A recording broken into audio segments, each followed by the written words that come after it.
Hello everyone, welcome to my channel. आज हम देखने वाले हैं न्यूली रिलीज मूवी लियो के बारे में। तो चलिए शुरू करते हैं मेन स्टोरी लाइन की तरफ। तो कहानी यहाँ से शुरू होती है कि कश्मीर के एक गांव में कुछ गुंडे घुस आते हैं एक सुखी दंपति के घर पर। और यहाँ पे उसे यहाँ आने के लिए एक सुपारी दी जाती है। और यहाँ पर ये लोग इस दंपति और उसकी फैमिली को मार डालते हैं। और यहाँ पे ही उसकी एक बेटी भी होती है। और उसको यहाँ पे एक मारने के लिए एक संकी लड़का आया होता है, जो कि उसकी टीम मेंबर का कहना होता है कि वो एक दिन उस सब को खर्च करेगा, यानी कि उस सब को मरवाएगा। और वही लड़का उस दंपति की एक छोटी बेटी को वहाँ पर एक बलात्कार कर लेता है। और यहाँ से सीन शिफ्ट होता है एक कश्मीर के शहर की तरफ, जहाँ पे एक हाइना घुस आता है। और यहाँ पे पुलिस वाला लोगों की सुरक्षा में जुट जाता है और वह कॉल करता है अपने एक दोस्त को। और वहाँ पे वो कॉल रिसीव करता है उसका दोस्त, वो कोई दूसरा कोई नहीं होता, वो होते हैं अपने विजय थलपति। और यहाँ पे वो फ़ोन उठा के कहते हैं कि एक शहर में एक हाइना घुस आया है और वो लोगों को चीर फाड़ के खा रहा है। और यहाँ पे वो विजय थलपति अपने एक बेटे को स्कूल छोड़ने जा रहे होते हैं। और वहाँ पे वो कहते हैं कि मैं दुनिया में किसी और से नहीं डरता, पर तुम्हारी माँ से डरता हूँ।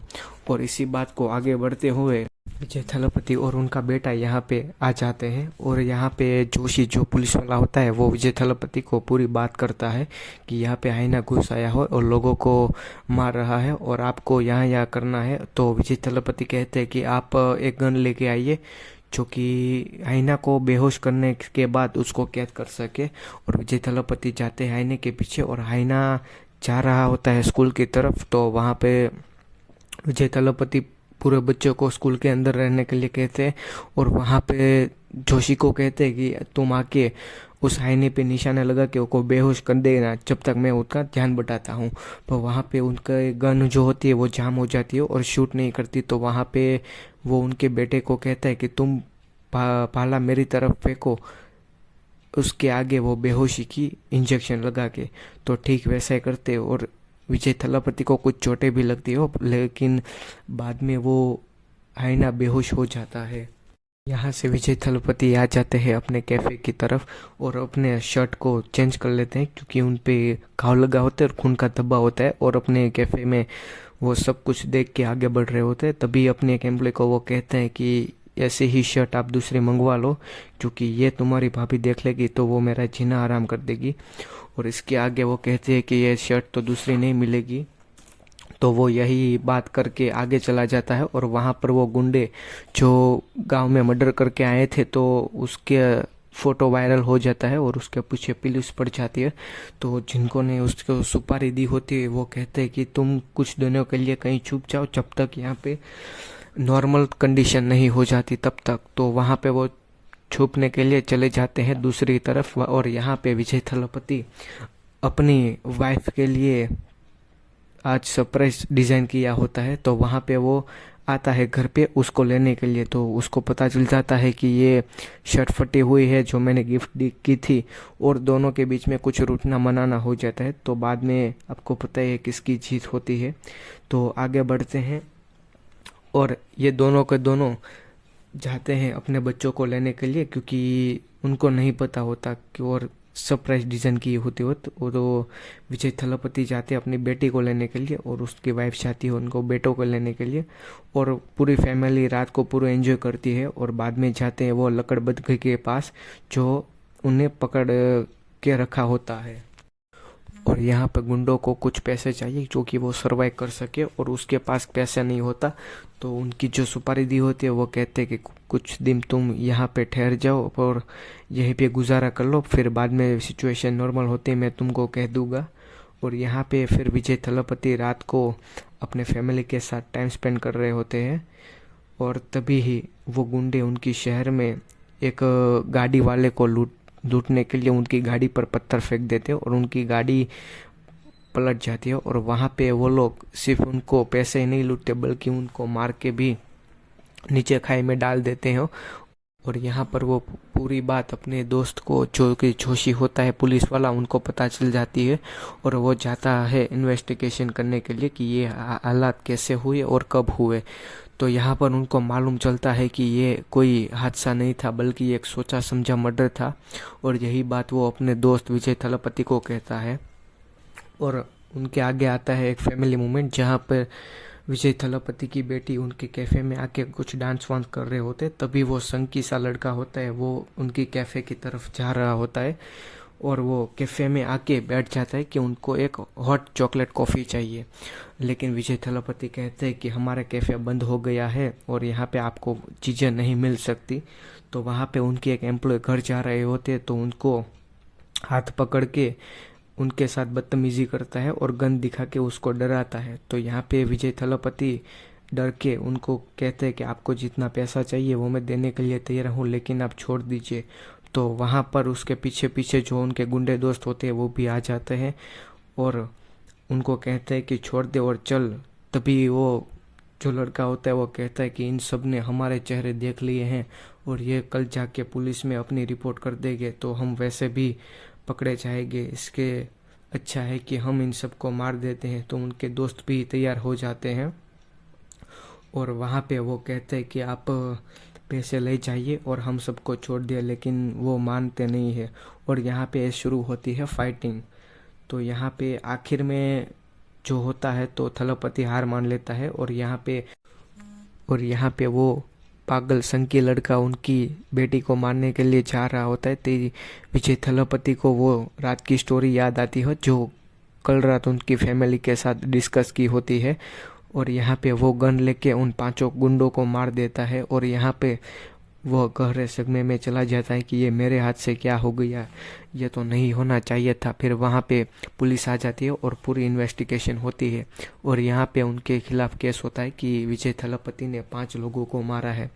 और यहाँ पे केस में उनके वकील कहते हैं कि ये कोई मर्डर नहीं है बल्कि उनने सेल्फ डिफेंस, बेसिकली अलग अलग राउंड की शूटिंग की जाती है कि यह बंदा अपने लक्ष्य को भेद पाता है या नहीं। तो विजय थलपति उसमें कारगर हो जाते हैं। उसकी एक वजह यही हो सकती है कि वो फॉरेस्ट डिपार्टमेंट में थे और वहाँ पे उसकी ट्रेनिंग दी जा सकती है। और यही सीन को आगे बढ़ाते हुए वो जो गुंडा मारा गया है उसकी पत्नी ये प्रण लेती है कि जब तक मैं जिसने इनको मारा है उसका मरा हुआ मुंह नहीं देखूंगी तब तक मैं चैन की सांस नहीं लूंगी। तो वहाँ पे स्टोरी लाइन आगे बढ़ते हुए विजय थलपति को दोषी नहीं ठहराते हुए उनको बाइज्जत बरी किया जाता है और कोर्ट से और जेल से रिहा किया जाता है। और यहाँ से शुरू होते ही एक अलग मोड़, क्योंकि गुंडों ने उनके पीछे मारने के लिए आए थे, उनकी वाइफ ने कसम खाती कि मैं उनका मरा हुआ मुंह देखूंगी तभी मैं चैन से सांस लूंगी। तो उनको मारने के लिए यहाँ पे विजय थलपति के पास लोग आ जाते हैं उनके गांव में और यहाँ पे वो अपनी फैमिली के साथ टाइम स्पेंड करने के लिए जाते हैं। तो वहीं उनके पास गुंडे आ जाते हैं और वह उनके साथ मारा मारी करने लगते। और यहाँ पे वो क्या सीन या फाइट थी आपको यहाँ। और यहाँ पे विजय थलपति को मारने के लिए लोग आते हैं और वो अपनी फैमिली और खुद को बचाने के लिए यहाँ पे फाइट करते हैं और फाइट क्या मस्त है, आप खुद ही मूवी में देख लीजिएगा। और वहाँ पे से जो मारने के लिए आता है वो बच जाता है और वो वहाँ से बच के चला जाता है। फिर आगे और यहाँ पे विजय थलपति चाहते हैं पुलिस के पास अपनी फैमिली प्रोटेक्शन के लिए पुलिस वाले को गार्ड के रूप में तैनात करने के लिए। और वो वहाँ पे कहते हैं कि मुझे एक बॉडीगार्ड चाहिए पुलिस वाला जो कि मेरी फैमिली की रक्षा कर सके। और पुलिस वाला कहता है कि हम एरो गैरो को यहाँ पे नहीं अपनी सुरक्षा के लिए पुलिस देते, हम यहाँ पे वो चौकीदार नहीं है। और इसी वजह से वो दोनों में बहस हो जाती है और यहाँ पे विजय थलपति का दोस्त दोषी आ जाता है जो कि उनका ही दोस्त होता है और वो पूरी बात समझाता है कि तुमको ऐसा नहीं मिल सकती।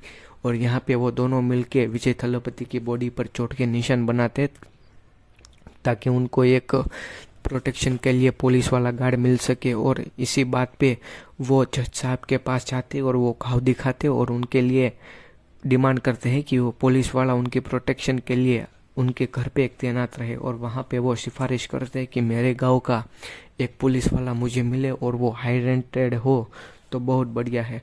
और यहाँ पे ही एंट्री होती है हमारे नेपोलियन की, जो कि कैथी मूवी में ही आपको दिखाया गया है।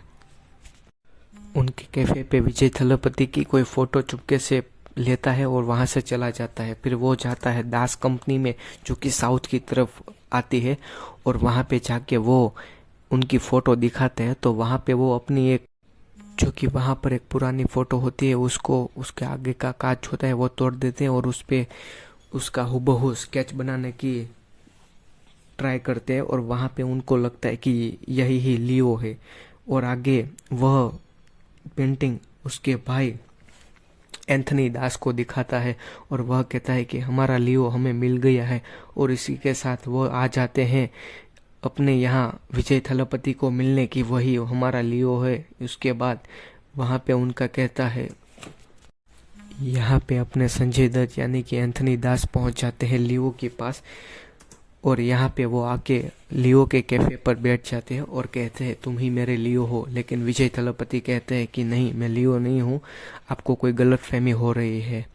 और यहाँ पे वो कहते हैं कि मैं यहाँ पर सिगरेट पी सकते हैं। तो लियो कहते हैं कि नहीं, आपको बाहर जाके शराब या सिगरेट जो पीनी है वो पी सकते हैं। लेकिन वो कहते हैं कि नहीं, तुम ही मेरे लियो हो। और विजय थलपति साफ साफ इनकार कर देते हैं। और यहाँ पे एंथनी अपनी सिगरेट और दारू पीने के लिए बाहर आ जाते हैं और कहते हैं कि तुम ही मेरे लियो हो। और आगे उनकी फैमिली में उनकी वाइफ और उनका दोस्त पुलिस वाला जोशी उनको कहता है कि ये अब लियो का क्या नया चक्कर है। तो वो कहता है वो मैं नहीं और मेरा हमशक्ल होगा और वो इसके लिए मुझे पूछताछ करने के लिए आए थे। और यहाँ पर उनके ऊपर थोड़ा शक सा हो जाता है कि कहीं यही तो लियो नहीं है ना। इसके लिए उसकी वाइफ उसको समझाती है पहले कि आप पहले खुद आराम कर लीजिए। और अगले ही दिन मार्केट में लियो की वाइफ को मारने के लिए जो गुंडा भाग गया था पहले, वो मारने के लिए आ जाता है और वो मारने ही जाता है। तभी अपना एंथनी वहाँ पे आ जाता है और उनको बचा लेता है और कहता है कि मैं अपनी पोती को तुमको हाथों चलाने नहीं दूंगा। और उसे वही ही गला काट के मार देता है और कहता है कि तुम डरो मत, तुम मेरी पोती हो और मैं अपने लियो के पास आया हूँ। जब तक मैं अपने लियो को नहीं लूँगा तब तक मैं यहाँ से नहीं जाऊँगा। और वहाँ पे वह सीन देखकर उनकी वाइफ डर जाती है और वह डायरेक्ट लियो को फ़ोन करती है और कहती है कि तुम जल्दी से घर पे आ जाओ, मैंने आज उन गुंडों को आज फिर से देखा है। और यहाँ पे विजय थलपति अपने बेटे को फ़ोन करते हैं कि तुम स्कूल से जल्दी घर पर पहुँचो और सारे खिड़की और दरवाजे बंद कर देना और जो भी अंदर आए उसे अपना भाला फेंक के मार देना। और यहाँ पे वो अपने स्कूल छोड़ के घर पे आ जाता है और थलपति भी जल्दी से जल्दी हो सके उतनी जल्दी अपने घर की तरफ आते हैं। और वह आके जैसे ही दरवाज़ा खोलने जा रहे होते हैं तभी वह भाला फेंकने जाता है तो अपना निशाना चूक जाता है और थलपति बच जाते हैं। और यहाँ पे नेपोलियन होते हैं, वो अपना कुछ चाय या सुट्टा लेने के लिए बाहर गए होते हैं और तभी ही ये पूरा सीन हो जाता है। और यहाँ पे नेपोलियन को लियो डांटते हैं कि आपको हमारी सुरक्षा के लिए बुलाया है और यहाँ आके आप यहाँ वहाँ भटकते रहते हैं। तभी नेपोलियन कहते हैं कि मैं अपनी दवाई लाने के लिए इधर से उधर जा रहा था, तभी ये सब हो गया। और वह कहते हैं कि मेरी रिटायरमेंट के आखिरी 3 दिन है और मैं अपनी जान लगा के आपकी पूरी की पूरी फैमिली की मैं सुरक्षा करूँगा। और यहाँ पे उनकी वाइफ लियो पे डाउट जाता है कि उनका पास्ट में कोई नाता तो नहीं। और यहाँ पे वो चली जाती है लियो की ओल्ड लाइफ की तरफ कुछ सुराग ढूंढने। और वहाँ पे वो देखती है कि नहीं, ये लियो नहीं है, वह अपना पुराना पति ही है जो उनकी यादों में अभी है। और उनके स्कूल के और बचपन के वो फोटोग्राफ वहाँ पे देखती है। और यहाँ पे विजय थलपति और यहाँ पे जो उनका मित्र होता है जोशी पुलिस वाला, वो भी अपनी छानबीन करता है। तो वहाँ पे उन्हें एक पुराना गुंडा मिलता है जो कि उन लियो के साथ उनका तालमेल होता है। तो वहाँ उनके पूछताछ करने के लिए वो वहाँ पे जाता है और यहाँ पे उनकी थोड़ी सी पास्ट की स्टोरी शुरू होती है। वहाँ पे वो पुलिस वाले को मिलने के लिए चाहता है और उनसे पूछता है वो फ़ोटो दिखा के कि यही लियो है या नहीं है। तो वह कहता है कि नहीं, ये लियो नहीं है। फिर वो कहता है कि ध्यान से देखो ये लियो है या नहीं है। फिर भी वो कहता है कि नहीं, वो लियो नहीं है, क्योंकि लियो को मैं बड़ी ही अच्छी तरह से जानता हूँ। और यहाँ पे शुरू होती है बैक लाइफ, जहाँ पे एंथनी दास की एंट्री होती है और वहाँ पे वो अपने साउथ की तरफ एक फैक्ट्री चला रहा होता है जिसका नाम होता है दास कंपनी, और यहाँ पे वह कहने की कंपनी चलाता होता है, बाकी अंदर वह ड्रग्स का काम पूरा करता है। और यहाँ पे उनका काम बहुत ही बड़ा होता है, और वह उनकी अंधश्रद्धा ऐसी होती है कि वह कुछ भी बड़ी डील करने से पहले प्राणियों की बलि चढ़ाता है, और यहाँ पे उनका काम हो जाता है। तो इसी के लिए उनका जो ये अंधश्रद्धा है वो बढ़ती ही जाती है। और यहाँ पे उनका एक बार 100 टन का ड्रग्स का माल पकड़ा जाता है, जो कि किसी भी तरह से नहीं निकलता। और वहाँ पे यह उनका बेटा जो कि लियो, वो पूरा का पूरा माल बचा के यहाँ पे ला देता है। और वहाँ पे एक ट्विस्ट आता है, और वो उनकी बहन दोनों जुड़। तभी एंथनी को पादरी कहता है कि कितने सालों के बाद उसने ऐसी कुंडली देखी है जिसकी बलि देने के बाद उसके धंधे में बरकत ही बरकत होगी। और तभी एंथनी के पास एक बड़ी डील भी आती है, वो उसको साइन करने के लिए, ये बलि देने के लिए भी तैयार होता है। और वो बलि दूसरे कोई नहीं, उनकी बेटी और बेटो लियो की होती है। और यहाँ पर वो अंधश्रद्धा में इतना खो जाता है कि उनकी बलि देने के लिए भी तैयार हो जाता है। और यहाँ पे लियो कहता है कि तुम अंधश्रद्धा में इतने डूबे हुए हो कि तुम अपनी बेटी और बेटो को बलि को चढ़ाने के लिए भी तैयार हो गए हो। तो वहाँ पे दोनों के बीच में अच्छी खासी फाइट हो जाती है, और उसी में वो अपनी फैक्ट्री को भी चला देता है। और यहाँ पे लियो की बहन की मौत हो जाती है, और यहाँ पे लियो घायल हो जाता है। और यहाँ से फिर और यहाँ पर विजय थलपति को पता चल जाता है कि उनकी वाइफ उनके पीछे छानबीन करने के लिए गई होती है, जो कि वो लियो है या नहीं है, उनको शक होता है। और विजय थलपति कहते हैं कि तुम मेरे पर इतना भी भरोसा नहीं कर सकती। और वह दोनों पति पत्नी के बीच में आपस में तकरार हो जाती है, और फिर दोनों की आपस में झगड़ा होकर विसलुप भी हो जाती है। और यहाँ पे और एक और ट्विस्ट आता है, जो कि एंथनी दास लियो को कॉल करके कहता है कि तुम मेरे पास आ जाओ और अपने बेटे को ले जाओ, क्योंकि एंथनी दास ने उनको किडनैप किया होता है। और यहाँ पे लियो नेपोलियन को बिठा के चले जाते हैं अपने बेटे को लेने के लिए, जो कि ये सीन पूरा गाड़ियों का है। और आप भी उसे देखेंगे तो मजा आएगा, लेकिन मुझे ये काफ़ी क्या कहते हैं सिनेमेटिक लगे, बहुत मज़ा नहीं, रियलिस्टिक नहीं लग रहा था। और वापस में पूरी फाइट ख़त्म होते ही विजय थलपति और एंथनी दास आमने सामने आ जाते हैं, और वहाँ पे भी फाइट होती है। और दोनों एक दूसरे को मारते हुए विजय थलपति कहते हैं कि मैं लियो नहीं हूँ, और एंथनी दास कहते हैं कि तुम एक बार मुँह से बोलो कि मैं ही लियो हूँ और मैं तुम्हारी पूरी फैमिली को मैं छोड़ दूंगा। लेकिन वह स्वीकारने से मना करता है, और बाद में लियो एंथनी दास को मारता है, और दोनों सर पटक कर कुछ बोलते हैं। और यहाँ पे वो सीन फिर से शिफ्ट हो जाता है, और लियो पहुँचता है अपने बेटे को लेने के लिए साउथ में, जहाँ पे दास एंड कंपनी होती है वहाँ पे। और वहाँ पे जो लियो है वो अकेला ही चाहता है, और वह वहाँ पे एंथनी का भाई होता है, वहाँ पे वो उसको बेटे को किडनैप करके रखा होता है। और वो कहता है कि तुम लियो हो, वो स्वीकार कर लो तो मैं तुम्हें यहाँ से तुम्हारे और तुम्हारे बेटे दोनों को जाने दूंगा। और वहाँ पे एक चील होती है, वो उनको कई बार देखती है, लेकिन वह देख के कुछ पहचान नहीं पाती। तो यहाँ पे वह आगे बढ़ते हुए अपने विजय थलपति के घर पे कुछ गुंडों ने भेज दिया होता है, और वहाँ भी विजय थलपति ने पूरा का पूरा एक ट्रैप बिछा के रखा होता है, जो कि सारे के सारे गुंडे वहाँ पे मारे जाते हैं। और अंदर नेपोलियन भी होता है, जो कि काफ़ी जख्मी हुआ होता है, और वो भी एक के बाद एक सबको मार डालता है। और वापस सबके सब मारने के बाद एक बच जाता है, जो कि उनकी फैमिली की ओर बढ़ता है, और वह कहता है कि अब तुम्हारे पास दूसरा कोई ऑप्शन नहीं है लियो। तभी लियो, जो उनने लकड़बग्गा पाल के रखा होता है, उसे आता है और उसे चीर फाड़ के वहीं घायल कर देता है, और उसकी फैमिली बच जाती है। और यहाँ पे फाइट शुरू होती है, यहाँ पे साउथ में लियो और एंथनी के भाई के बीच यहाँ पे खूब फाइटिंग होती है। और बाद में विजय थलपति कहते हैं कि मैं लियो नहीं हूँ, और वो कहते तुम बस एक बार स्वीकार ले कि तुम लियो हो, मैं तुझे जाने दूंगा। और बहुत फाइट होने के बाद एंथनी का भाई भी कहता है कि तुम लियो नहीं हो, तुम जा सकते हो। तभी लियो कहता है कि मैं ही लियो हूँ। और यहाँ पे कहानी ख़त्म हो जाती है, और यहाँ पे वो कुर्सी पे बैठ के पूरी की पूरी जो उनके पुराने जो फोटो और कुछ डॉक्यूमेंट है इसी के साथ ये लियो मूवी की पूरी स्टोरी ख़त्म होती है। और आप हमारे चैनल पर पहली बार आए हैं तो प्लीज़ लाइक और सब्सक्राइब कर दीजिएगा। Thank you.